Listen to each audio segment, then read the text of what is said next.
Está presentando este libro, el prólogo es de Agustín Basabe, y yo no lo he terminado de leer, soy sincero, pero sí ya lo empecé y ahí voy como a la mitad. Y es un libro de verdad para todas y todos los que estamos aquí, pues es de verdad fundamental. Este libro, pues, nos dice que por qué el 2006 fue el año en que nos dimos cuenta de que la transición democrática había sido truncada. Este libro, pues, nos ayuda a reflexionar sobre la verdad del 2006. Es una bitácora de hechos, un recuento de lo que nos sucedió en esta etapa electoral y postelectoral.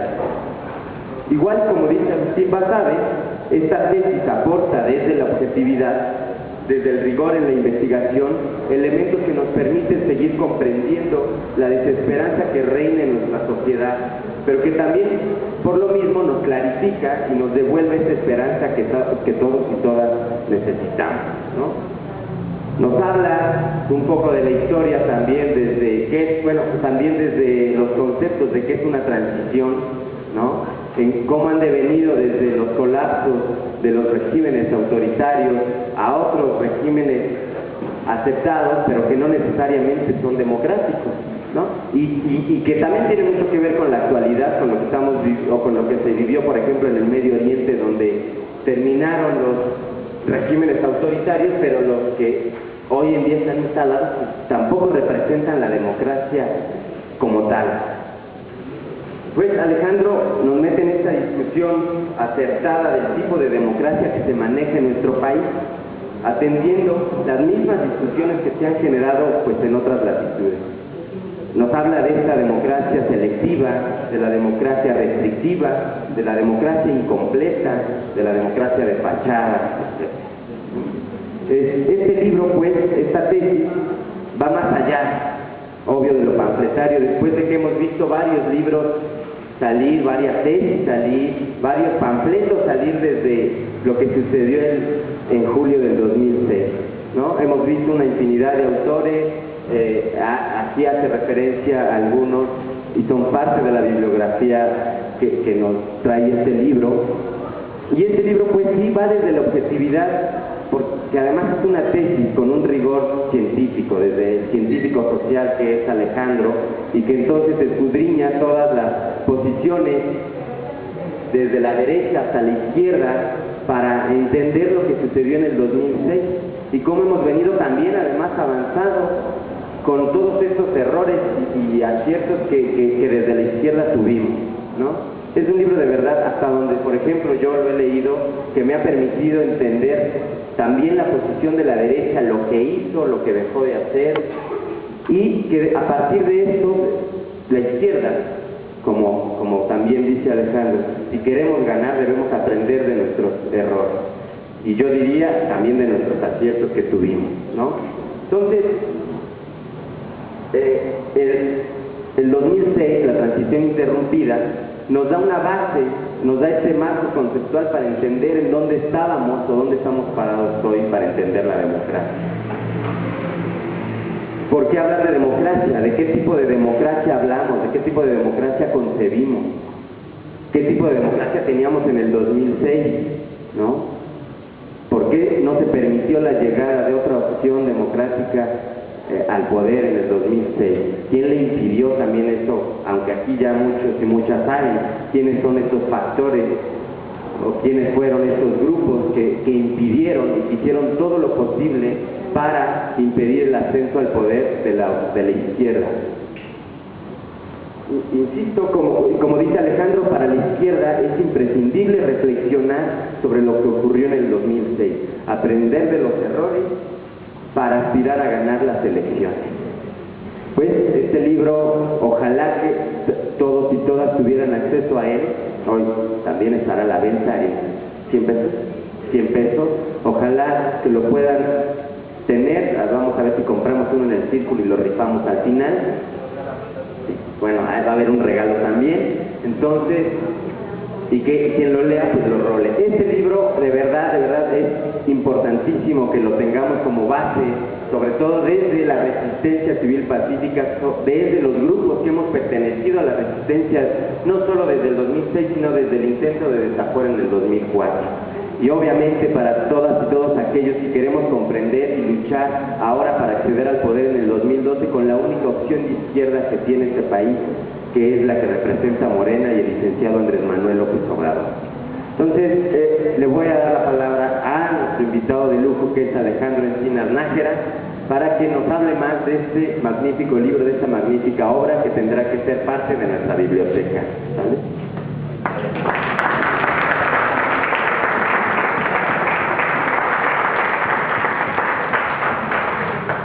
Pues muy buenas noches tengan todas y todos ustedes. De verdad que agradezco mucho la asistencia, el interés por conocer los planteamientos de este libro, pero sobre todo me siento muy honrado y muy contento de estar entre ustedes, pioneros de este movimiento desde el 2004, cuando fue fraguándose un movimiento que a un poco más de 6-7 años de su fundación, no podemos fijar una fecha exacta, pero más o menos la podríamos fijar en el desafuero. Hoy tenemos serias posibilidades de transformar el país, y si lo logramos va a ser a partir del Movimiento de Regeneración Nacional. Ese va a ser el instrumento para transformar el país. Y me interesaba mucho platicar de este libro con ustedes, porque si lo ojean, si le dan alguna revisada, pues se van a dar cuenta de que es la narrativa de nuestro movimiento. Este libro comienza narrando el error de origen en 2003, cuando en la Cámara de Diputados 2 de las 3 fuerzas políticas deciden, sin tomar en cuenta a la izquierda, quiénes iban a ser los consejeros del Instituto Federal Electoral. Fue el caso entonces del nombramiento de Luis Carlos Ugalde, y a partir de eso hay un error de origen, porque el consejo que emana, que iba a sustituir al de José Woldenberg, carece de una legitimidad y de un reconocimiento por parte de quien en los resultados oficiales de 2006 ostentó el segundo lugar, pero que nosotros sabemos que en realidad ganamos la presidencia, y que en gran medida el responsable de que no se nos haya reconocido el triunfo fue la omisión, la negligencia y la actitud parcial y ominosa por parte de Luis Carlos Ugalde y de esos consejeros. Pero de ahí de 2003 me voy a el paraje San Juan, como olvidarlo, fue la primera embestida de Vicente Fox en contra del entonces jefe de gobierno Andrés Manuel López Obrador. ¿Se acuerdan de Nico Gates, este escándalo de que el chofer de López Obrador ganaba 63,000 pesos? Todas estas embestidas y confrontaciones, los videoescándalos, cómo olvidarlo, la reforma del artículo 122 constitucional, el linchamiento de Tláhuac, como fue utilizado para, en ese momento, Vicente Fox corre al secretario de Seguridad Pública del Distrito Federal, que era Marcelo Ebrard, y el desafuero. Que de todas las embestidas que tuvimos, el desafuero es la pieza más inaudita, la que accedería directamente al Museo de los Horrores Históricos de la historia de nuestra democracia, cuando a la mala, habiendo un proceso jurídico, quisieron descarrilar a López Obrador del proceso para la presidencia, y el movimiento que ahora se llama Morena fue quien lo impidió, y en 2006 López Obrador fue candidato a la presidencia y primer lugar en la votación popular, segundo lugar según los resultados oficiales. Mi exposición se va a dividir en 2 puntos. El primero es un diagnóstico muy general. ¿Por qué hablo de una transición interrumpida? ¿Por qué nuestra democracia tiene las características negativas de ser excluyente y selectiva? Y la segunda parte que me interesa platicar en especial con ustedes, que forman parte de este movimiento amplio, son los errores que cometimos en 2006 y que aún estamos a tiempo de no cometer en 2012, y que tenemos que enmendar esas actitudes para ganar la presidencia por fin e impedir que un títere como Enrique Peña Nieto sea el próximo presidente de la República. Bien, la primera parte del diagnóstico. Pues comienzo diciéndoles que a inicio de la década de los 90, académicos del mundo entero se habían volcado a festejar el arribo de esta tercera ola de las transiciones, ¿no? En la cresta de esta ola venía una invitada muy esperada, que era supuestamente la democracia. Pero para la segunda mitad de esta década de los 90, el especialista en la materia que lamentablemente acaba de fallecer, Guillermo O'Donnell, advirtió que muchos de los países que estaban inmersos en el proceso de transición a la democracia no lograron alcanzar la consolidación y por el contrario revirtieron en nuevas formas de autoritarismo. Otros tantos, que creo que es el caso de México, permanecimos en una área gris, intermedia, en donde las incipientes instituciones democráticas y las instituciones y las prácticas democráticas siguen coexistiendo con mecanismos de ejercicio autoritario del poder. Y ya culminada la década, algunos académicos norteamericanos como Steven Levitsky y Luca Nahui sostuvieron que, visto a la distancia, había quedado muy claro que las tempranas expectativas, el temprano entusiasmo que se había sembrado por la democratización había sido un exceso. Y de acuerdo con estos investigadores, muchos de los regímenes autoritarios lograron sobrevivir al paso de la tercera ola. Y en otros casos, el colapso de un régimen autoritario no devino en democracia, sino en una forma atenuada y novedosa de autoritarismo. Entonces, el problema que actualmente estamos enfrentando desde la ciencia política es que, en tanto ha emergido una extensa bibliografía concerniente a las causas y consecuencias de los procesos de democratización, la investigación que se ha emprendido acerca de la permanencia o persistencia más bien de los regímenes autoritarios todavía es muy escasa. Y yo les pregunto, y esta es la pregunta de la investigación, en el caso de México, ¿podemos hablar de una transición acabada cuando nuestra democracia es selectiva y permite a unos llegar mientras que a otros les bloquea el camino? No. ¿Podemos hablar de una transición completa cuando en México se ha impedido a toda costa que la izquierda llegue a la presidencia de la República? Sí. Y lo que a través de estas páginas se pretende comprobar es que en los años recientes se formó una coalición conservadora, antidemocrática y con poder de veto, conformada por las cúpulas políticas de la derecha, los empresarios, las cúpulas financieras, los grandes medios de comunicación, el duopolio televisivo, las cúpulas sindicales corruptas como el de Esther Gordillo o el alto clero, que no escatiman recursos, sean estos legales o no, para impedir que sus privilegios y el estado de cosas cambien. De tal modo, la democracia en México va a ser efectiva y plena en tanto las opciones a elegir no alteren los intereses y privilegios de las élites económicas y de los poderes fácticos. Pero cuando un contendiente con posibilidades de triunfo plantea un desafío de transformación social, como fue el caso de 2006 de López Obrador, aun cuando este fue lanzado por la vía institucional y legal, fue lanzado por la vía pacífica, institucional y legal, pero este bloque, esta coalición conservadora, disciplinadamente cierra filas e impide su paso a como dé lugar. Los años previos al 2006, teniendo como corolario el proceso de desafuero, creo que comprueban fehacientemente este planteamiento. Y bien, lo que yo les quería platicar específicamente, hay un capítulo que se llama ¿qué hicieron unos para ganar y qué hicieron o dejamos de hacer los otros para perder? Y creo que ha habido en los últimos meses un replanteamiento muy importante por parte de Andrés Manuel López Obrador en cuanto a sus estrategias de campaña y comportamiento político. Se han corregido muchísimos errores que nos inculparon mucho en 2006. Recuerdan que nos decían que no teníamos un discurso dirigido a las clases medias, que las clases medias yo creo que están sobredimensionadas, que hay que apelar más a los sectores excluidos, desencantados, ese 40% que no vota en las votaciones, pero efectivamente también hay que plantear un discurso hacia esas clases medias urbanas, volátiles, que en una elección cerrada sí pueden definir el resultado de una elección. Pues bien, hoy López Obrador ya ha incluido dentro de sus discursos a estas clases medias.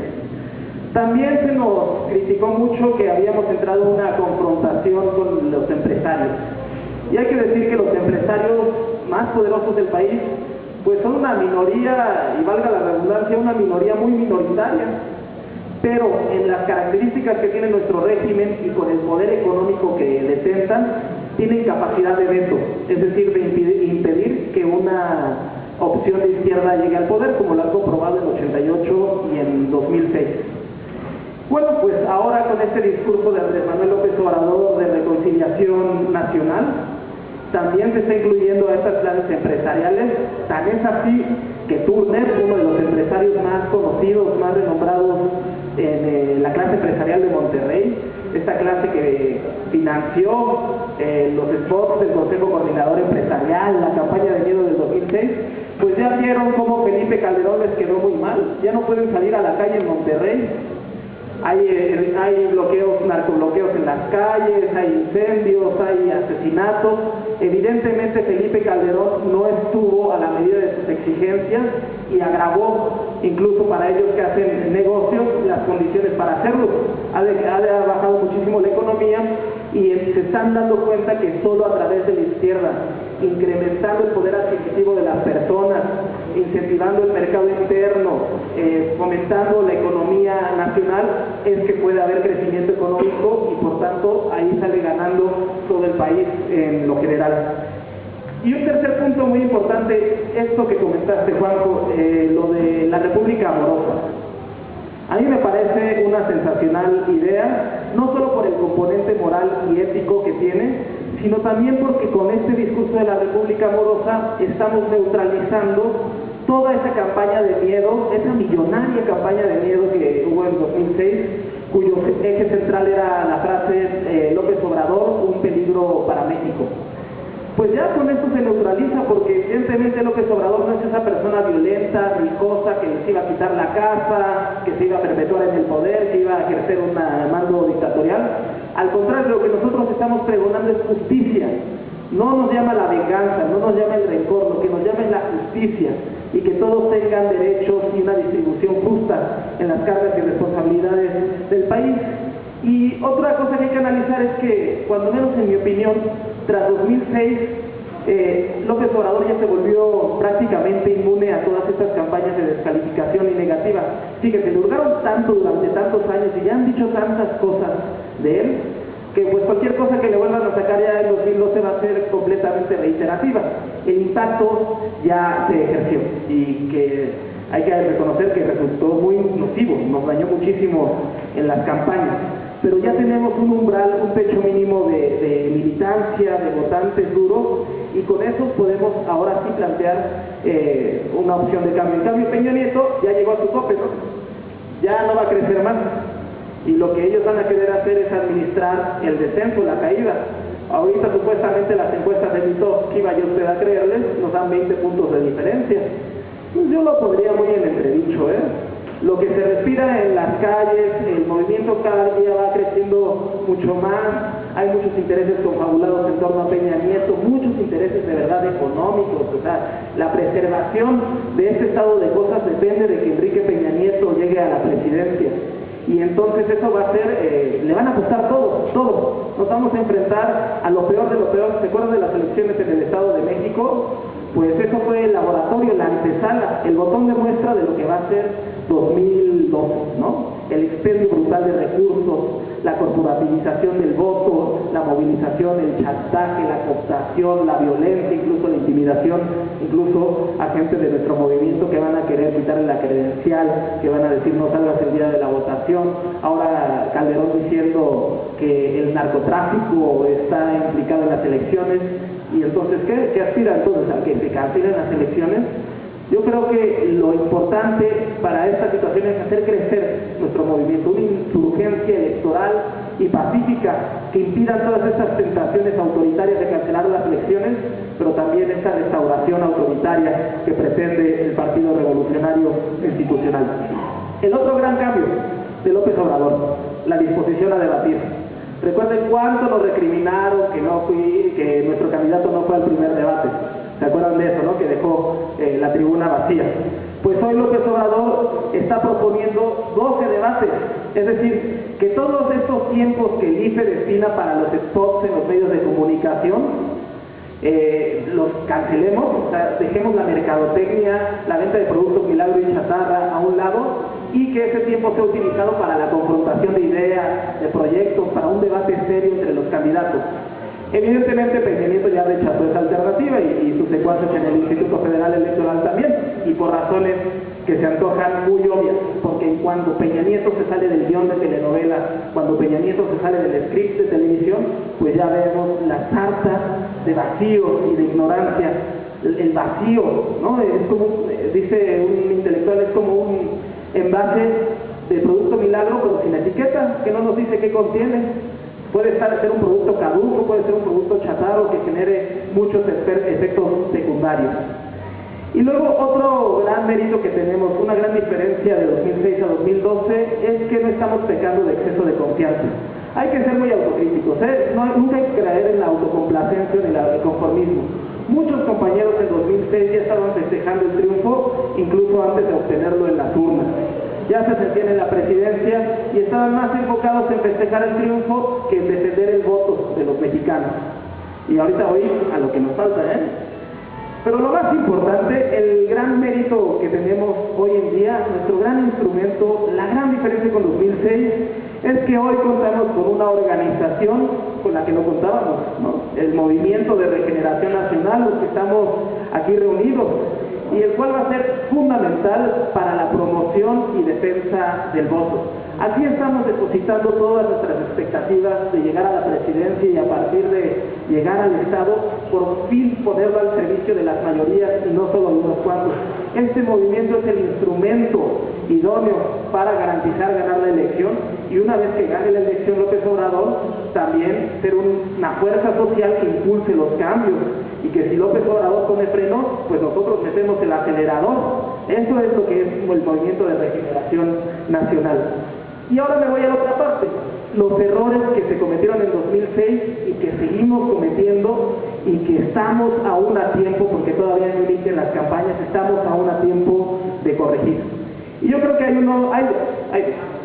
El primero es la falta de articulación y de una estrategia coordinada entre las distintas fuerzas políticas que conforman el movimiento progresista, sobre todo en lo que se refiere a la defensa del voto.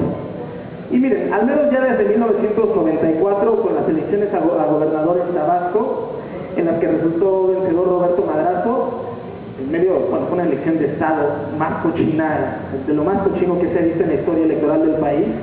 Pero López Obrador es un político que conoce de cerca la forma en que opera un fraude electoral. Ha sido cuando menos 2 veces víctima de este fraude, una vez cuando se lanzó en contra de Madrazo en el 94 y otra vez en 2006 cuando también volvió a competir con Madrazo y contra Felipe Calderón. Es una persona que conoce cómo operan sus adversarios, los mapaches, que tienen toda una ingeniería, toda una tecnología generada para violentar la voluntad popular. Y fíjense, en 2006 la Coalición por el Bien de Todos registró ante el Instituto Federal Electoral acreditaciones en 96.1% de las casillas, es decir, prácticamente teníamos planteado que la totalidad de las casillas de 2006 iban a tener cuando menos un representante de nuestra coalición. Pero al instalarse las mesas de recepción de votos, muchos de esos representantes no llegaron, sobre todo en los estados en donde el PAN los aventajó 2 votos a 1 o incluso 3 votos a 1, como en Nuevo León, Sonora y Jalisco. Y fíjense, con base en las firmas asentadas en las actas electorales de escrutinio y de cómputo de las casillas, el día de los comicios electorales, la presencia de los representantes de nuestra coalición fue del 78.25%. Y es más, algunas cifras o algunas fuentes no oficiales calculan que el porcentaje de cobertura de casillas fue menor al 70%. Ustedes se imaginan toda la artimaña, todas las trapacerías que pudo haber hecho el Esther Gordillo, en la Acción Nacional, los gobernadores priistas, en esas casillas que dejamos sin representantes. Hoy en 2012 no podemos darnos definitivamente ese lujo. El porcentaje de casillas, además de representantes de la coalición, varía dependiendo de la circunscripción electoral. Llama la atención, por ejemplo, que aquí en el Distrito Federal, un bastión obradorista, donde sobraban militantes dispuestos a colaborar en la defensa del voto, tan solo pudimos cubrir el 77% de las casillas. Y por otra parte, en zonas más complicadas como el norte y el noreste del país, en donde estaban encargados Manuel Camacho Solís y Socorro Díaz, pues la coalición ni siquiera logró cubrir la mitad de las casillas. Ahí dejamos más del 50% de casillas sin representantes. En Nuevo León, una entidad en la cual la desventaja de López Obrador fue en promedio de 3-1, la coalición registró ante el IFE 90% de votos de casillas. Pero el día de la jornada electoral solo cumplieron con su compromiso 40%, y según la revista El Proceso, 31% de los representantes contemplados. Ese es un error que en el Estado de México se volvió a repetir ya con Morena armado. Entonces no podemos lanzar las campanas al aire ni caer en la autocomplacencia, porque queda mucho por afinar incluso al interior de nuestro movimiento. Y el segundo error es que seguimos sin reservarnos el derecho de admisión. Ahí tenemos a Manuel Bartlett, el artífice del fraude de 1988, tocando a nuestras puertas por una candidatura a la senaduría. Ahí tenemos los conflictos que tiene el Partido Revolucionario Institucional en 16 estados, en donde las alianzas con el Partido Verde Ecologista y en Nueva Alianza, pues también les piden candidaturas, ¿no? Y entonces hay muchos priistas resentidos que van a jugarse en el partido. Va a haber una decisión importante en el PRI y que seguro nuevamente van a estar tocando a las puertas de la coalición. Y yo creo, Chiapas, hoy la senadora de Chiapas, ¿no? Y hoy la coalición tiene que reservarse el derecho de admisión de estas personas.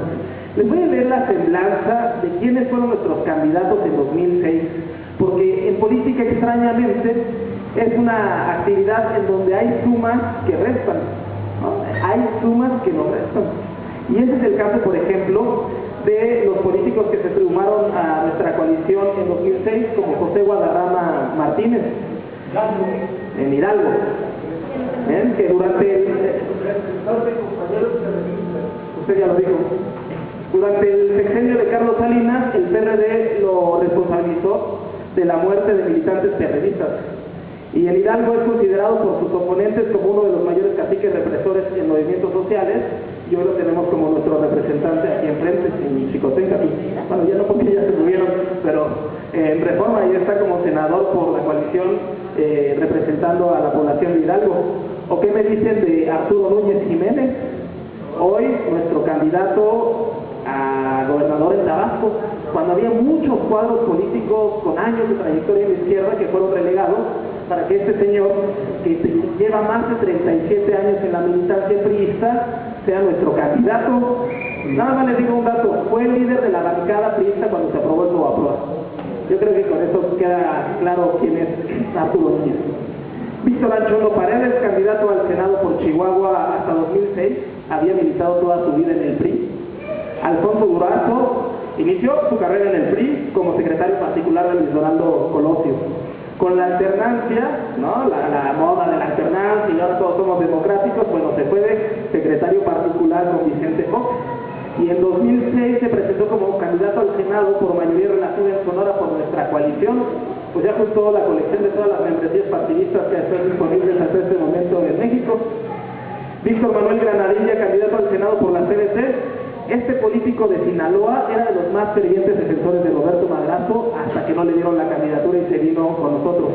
Pero unos días antes de firmar su renuncia al PRI, dijo: el PRI resurgió como el ave fénix gracias a Roberto Madrazo.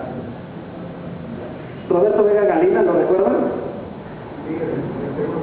Así es, del Instituto Mexicano del Seguro Social, el sindicato que ahí dirigía charramente el sindicato de los trabajadores de la salud, y que no había renunciado a su militancia partidista en el PRI cuando ya estaba registrado como candidato por nuestra coalición. Y a quien más se apunta como el artífice de estas alianzas es, curiosamente, a quien hoy está dando los resultados de la encuesta en el gobierno del Distrito Federal, a Manuel Camacho Solís. Él fue el operador de estas alianzas, ¿no? Hay una hipótesis, la que yo planteo aquí en el libro, es que López Obrador no quiso negociar, no quiso pactar con las altas cúpulas del poder, y entonces se fueron a pactar en los estados, con los liderazgos regionales, en donde sabía que si ganábamos la presidencia, pues iban a quedar muy acotados, porque ya teníamos el poder ejecutivo y la mayoría parlamentaria. Eso yo creo que fue lo que pasó, pero el artífice de estas alianzas es quien hoy está dando los resultados en las encuestas que dan como vencedora a Mancera. Manuel Camacho Solís. Y en 1988 López Obrador escribió un libro, en el 88, llamado Tabasco, víctima de un fraude electoral. Y ahí califica al exregente del Departamento del Distrito Federal como un priista capaz de poner una estructura de gobierno al servicio de un candidato, así como de censurar y comprar el silencio de los medios de comunicación, engañar a las comunidades indígenas mediante la compra de despensas y negociar los resultados electorales al margen de la ley. Efectivamente, hay que aceptarlo, en nuestra coalición hay muchas personas cuyas biografías y cuyas trayectorias políticas discrepan, están en franca oposición a lo que nosotros como movimiento demandamos y aspiramos. ¿Por qué entonces leer 2006, la transición interrumpida, cuando ya estamos arrancando el proceso electoral de 2012? Pues bien, yo creo que por tres razones, y con esto cierro esperando que podamos entablar ahí, si es posible, un diálogo muy fructífero. En primer lugar, creo que es muy importante estudiar qué es lo que pasó en 2006, porque fue un parteaguas en nuestra historia política nacional. Las circunstancias actuales, tales como la guerra en contra del narcotráfico, la inseguridad, el fortalecimiento del PRI, las alianzas estas que tuvimos con el Partido Acción Nacional en algunos estados de la República, esta alternancia gatopardista, cambiar todo para que todo siga igual, y sobre todo esta generalizada sensación ciudadana de descomposición de lo político, creo que no pueden entenderse sin dimensionar los impactos que este proceso electoral tuvo en la arena política nacional. La segunda es que ha arrancado la sucesión presidencial del 2012, ya estamos en ella, pero nos avecinamos a unas elecciones que van a tener un alto nivel de competitividad y que no van a estar exentas de conductas ilegales por parte de los actores involucrados. Y sin embargo, el entramado normativo e institucional permanece casi intacto.